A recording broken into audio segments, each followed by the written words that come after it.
Unit 2 Review, Question 22. Sally poured 6 ounces of cereal from a box into her empty bowl.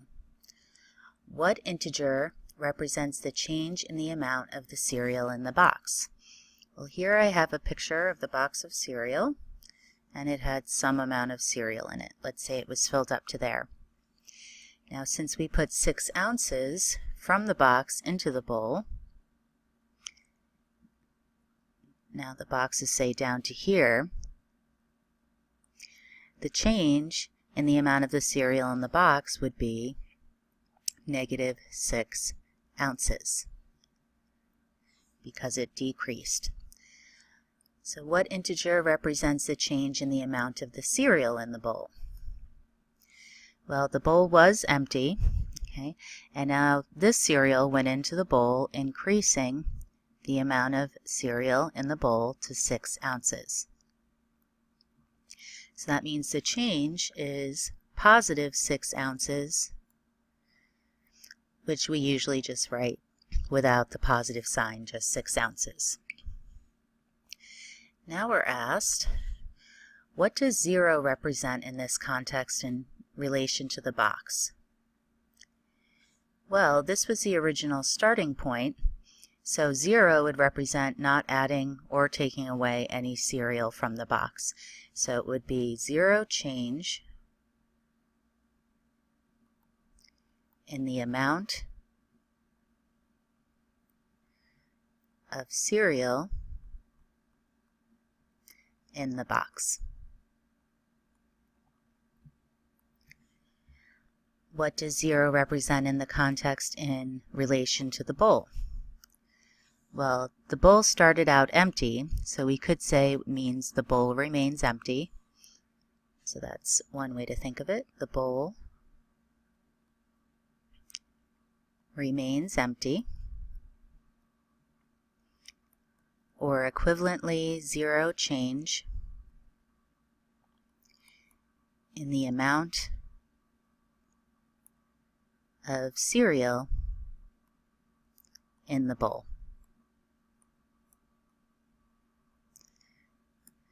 Let's look at the next one. Plot the negative number that corresponds to the situation below using a tick mark to indicate the correct quantity. Also label all the surrounding tick marks and scale the tick marks appropriately. So we're given a roller coaster's height decreases by 300 feet in its largest drop. And notice what we're measuring here is the change in the roller coaster height between the start and end of the largest drop. Okay. Well, since it's decreasing and we want to look at the change, that would be -300. So here we have 0. Okay. We don't want to count these by ones because 300 would be off the screen, or -300. So a good way to scale this, and there's many ways, but I'm going to go with hundreds. Okay, so this would be -100, -200, -300, and I'm going to scale them all for reference, or label them all, -400, -500. Let's also label them in the positive direction. And notice we need the same increase, so this is all scaled the same way. So 100, 200, 300, 400, and 500. Okay. So the roller coaster's height decreasing by 300 feet is -300 on this scale, and you mark that directly on the number line with a dot where -300 is. Let's look at the next one. Plot the numbers 5, -7, and -13 on the number line below and label your points. Okay, so the first thing I always do is look for 0. So here's 0 because that's a good reference point. Okay, and notice these are incrementing by 2. Okay, so halfway between would be the odd numbers. So this would be 1, this would be 3, this would be 5, etc. And we're actually given all odd numbers here. So first let's start with 5. So 5 is halfway between 4 and 6. So I'm going to put a dot there and label it 5. Okay. Now we have -7, so this is -2, -4, -6. -7 is halfway between -6 and -8. So I'm going to label that negative 7 and put my point. And then notice negative 13 is halfway between negative 12 and negative 14. So this is the point negative 13. Let's look at the next one. We're asked to determine the following absolute values, and here's some review material on absolute value. It's the number's positive distance from 0. Okay. So this reads the absolute value of 9, so how far is 9 from 0? Well, it's 9. Okay. This reads the absolute value of negative 3. Well, how far is negative 3 from 0? Well, if this is 0, negative 3 is 3 away, since it's the positive distance. So this would be 3. Now here, notice the negative sign. This is more of an opposite sign because it's not inside the absolute value bars. Okay, so absolute value bars are in parentheses. First you find the absolute value, then you do whatever is on the outside. So the absolute value of 8 is 8, and this is going to be the opposite of 8, or negative 8. Okay, so when it's in the absolute value, the number becomes positive. Okay, when it's outside, we apply it after we've performed the absolute value. And finally, D. Now here, we have the opposite of the absolute value of negative 4, and it may be tempting to cancel these out, but we have to perform the absolute value first. So the absolute value of negative 4 is positive 4, and then just like it did here, the opposite stays along for the ride. So this result is negative 4, or the opposite of 4. Let's look at the next slide. Simplify the following opposites.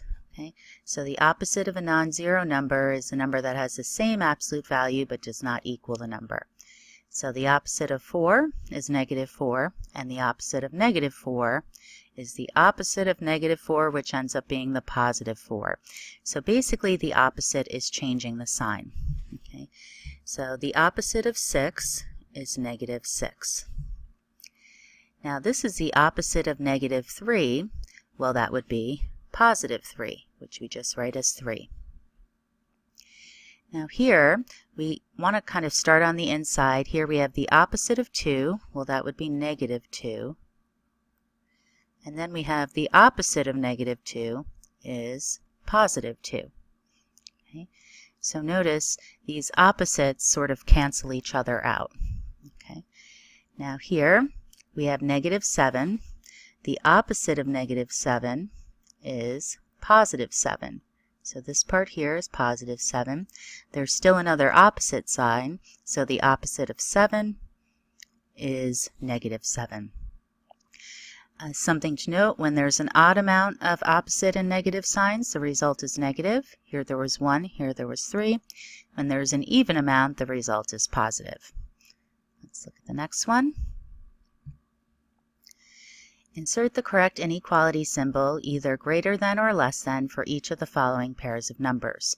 So, starting with negative 5 and 6, one way to think of this is you want the open part to go towards the bigger number. So that goes towards the bigger number, or we should say larger number. And the smaller part goes to the smaller or lesser number. So here, a positive is always greater than a negative. So I'm going to put this symbol. This reads negative 5 is less than 6. Okay. A negative number is less than 0. Okay. So I'm going to put the open part towards 0, and this reads 0 is greater than negative 7. Now here we have two negative numbers. If this is 0, 1, 2, 3, 4, 5, this is negative 5, and this is negative 6. Now negative 6 is to the left of negative 5 on the number line, which means it's less than negative 5. So negative 5 is the bigger number, and we put the greater than symbol. Okay. And finally, here we have a positive number and a negative number. And even though the absolute value of negative 50 is 50 and is really big, a positive number is always greater than a negative number. Let's look at the next slide. Okay. Write the given numbers or mathematical expressions using correct language using the words opposite of, negative, positive, plus, or minus. Okay. So here we could write this as negative 3.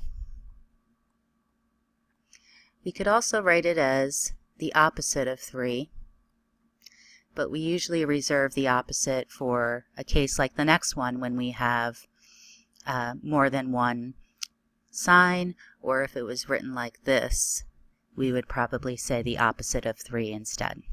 So here, this would be the opposite of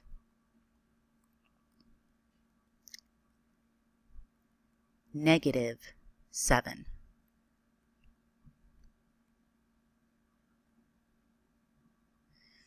Okay. So we have the negative 7 in parentheses. This is saying take the opposite of negative 7. Now here we have two negative numbers and we're adding them.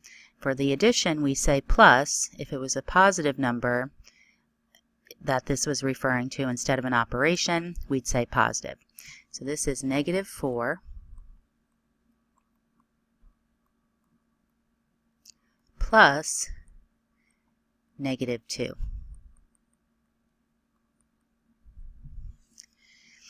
And finally, we have 1. This is the operation of subtraction because it's connecting the 1 with the negative 5. Unlike here where we called it an opposite because there was nothing in front of it. It wasn't an operation between two numbers. So this sign represents minus for subtraction, and this sign represents negative for a negative number. So we'd write 1 minus negative 5.